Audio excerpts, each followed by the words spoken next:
Hi friends, അപ്പോൾ ഇന്നത്തെ video എന്ന് പറയുന്നത് കുട്ടികൾക്കും മുതിർന്നവർക്കും എല്ലാവർക്കും ഒരുപോലെ ഇഷ്ടപ്പെടുന്ന ഒരു നല്ല അടിപൊളി ഒരു ഐറ്റമാണ്.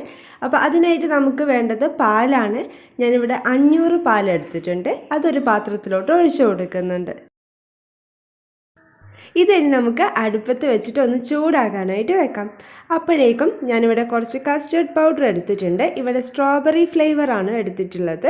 അപ്പോൾ നിങ്ങൾക്ക് ഏത് ഫ്ലേവറാണോ ഇഷ്ടമെന്ന് വെച്ചാൽ അത് എടുക്കാവുന്നതാണ്. ഇത് കടയിൽ ഒരുവിധം എല്ലാ സൂപ്പർ മാർക്കറ്റിലും കിട്ടുന്നതാണ്. പിന്നെ നമുക്ക് ഒരുപാട് റേറ്റ് ഒന്നും ഇല്ല ഇതിന് വേണ്ടിയിട്ട്.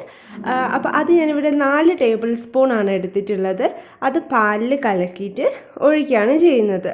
അപ്പോൾ ഇത് ചൂടാവാത്ത പാലാണ്.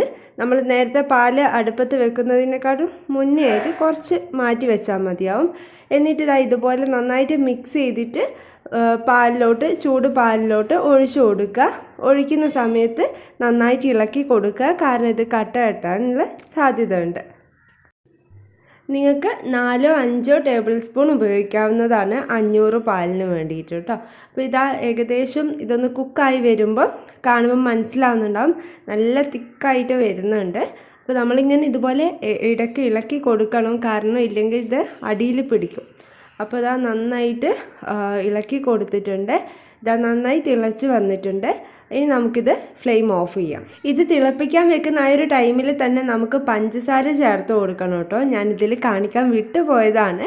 അപ്പോൾ നമുക്ക് മധുരത്തിന് ആവശ്യമായിട്ടുള്ള പഞ്ചസാര ഇതിൽ ചേർത്ത് കൊടുക്കാം. ഞാനിതൊരു പാത്രത്തിലോട്ട് മാറ്റുന്നുണ്ട്, ഒന്ന് പെട്ടെന്ന് തണിയാൻ വേണ്ടിയിട്ടാണ്. അപ്പോൾ ഇതൊന്ന് നന്നായി തണിഞ്ഞതിന് ശേഷം മാത്രമേ നമുക്ക് ബാക്കി കാര്യങ്ങൾ ചെയ്യാൻ പറ്റൂ. അപ്പോൾ ഈ തണിയാൻ വെക്കുന്ന ടൈമിൽ തന്നെ ജസ്റ്റ് ഒന്ന് ഇളക്കി കൊടുക്കുക, ഇത് കെട്ടാതിരിക്കാൻ വേണ്ടിയിട്ടാണ്. അതിനുശേഷം ഞാനിതാ ഒരു പാത്രത്തിലോട്ട് കുറച്ച് പഞ്ചസാരയും അതുപോലെ കുറച്ച് വെള്ളവും ഒഴിച്ചിട്ടുണ്ട്. ഇതൊന്ന് തിളയ്ക്കാനായിട്ട് വെക്കുന്നുണ്ട്. വേറെ ഒന്നല്ല, നമ്മൾ ഷുഗർ സിറപ്പാണ് തയ്യാറാക്കുന്നത്. അതൊന്ന് തിളച്ചതിന് ശേഷം ഓഫ് ചെയ്തിട്ടുണ്ട്. ഇതിനി തണിയാനായിട്ട് വെക്കാം. ഇനി ഒരു പാൻ ചൂടാകാൻ വെച്ചിട്ട് അതിലോട്ട് കുറച്ച് നെയ്യ് ഒഴിച്ച് കൊടുത്തിട്ടുണ്ട്. അതിലേക്ക് ബ്രെഡ് വെച്ച് കൊടുക്കുകയാണ്. ഒരു ഗോൾഡൻ കളറൊക്കെ ആവുന്ന ടൈമിൽ ഇതൊന്ന് മറിച്ചിട്ട് കൊടുക്കണം. അങ്ങനെ നമുക്ക് ആവശ്യത്തിനുള്ള ബ്രെഡൊക്കെ ചെയ്തെടുക്കാവുന്നതാണ്. അപ്പോൾ ഇതുപോലെ ഒരു ലൈറ്റ് ഗോൾഡൻ കളർ ആവുമ്പോൾ ഒന്ന് മറിച്ചിട്ട് കൊടുത്തിട്ടുണ്ട്. ഇനി നമ്മൾ ഏത് പാത്രത്തിലാണോ ഇത് സെർവ് ചെയ്യാൻ ഉദ്ദേശിക്കുന്ന ആ ഒരു പാത്രത്തിന് കണക്കായിട്ട് ഞാനിവിടെ ബ്രെഡ് ഇതുപോലെ ഒന്ന് കട്ട് ചെയ്തിട്ടുണ്ട്. ഇനി ഇതിൻ്റെ മുകളിലേക്ക് നമ്മൾ നേരത്തെ തയ്യാറാക്കി വെച്ച ഷുഗർ സിറപ്പ് ഒഴിച്ചു കൊടുക്കുന്നുണ്ട്. അത്യാവശ്യം നല്ല രീതിയിൽ ഒഴിച്ചു കൊടുക്കുന്നുണ്ട്. അപ്പോൾ എന്നിട്ടൊന്ന് ജസ്റ്റ് പ്രസ് ചെയ്ത് കൊടുക്കുന്നുണ്ട്. ഇതിലേക്ക് നമ്മുടെ നേരത്തെ തയ്യാറാക്കി വെച്ചിട്ടുള്ള കസ്റ്റർഡും കൂടി ഒഴിച്ചു കൊടുക്കുന്നുണ്ട്. കസ്റ്റർഡ് ഇപ്പോൾ നല്ല തിക്കായി വന്നിട്ടുണ്ട്, നല്ലൊരു ക്രീമി സ്ട്രക്ചർ ആയിട്ടുണ്ട്.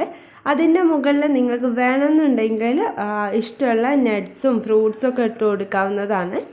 അതിനുശേഷം നമുക്ക് ഇതുപോലെ നേരത്തെ തയ്യാറാക്കി വെച്ചിട്ടുണ്ടായ ബ്രെഡും കൂടി കട്ട് ചെയ്ത് ഇട്ട് കൊടുക്കുന്നുണ്ട്. ഇനി ഇതിൻ്റെ മുകളിലേക്ക് നമ്മൾ നേരത്തെ ചെയ്ത പോലെ തന്നെ കുറച്ചും കൂടി ഷുഗർ സിറപ്പ് ഒഴിച്ചു കൊടുത്തിട്ടുണ്ട്. ലാസ്റ്റായിട്ട് നമ്മുടെ കസ്റ്റർഡും കൂടി ഇട്ട് കൊടുത്തിട്ടുണ്ട്. ഒന്ന് ഗാർണിഷ് ചെയ്യുന്നുണ്ട്.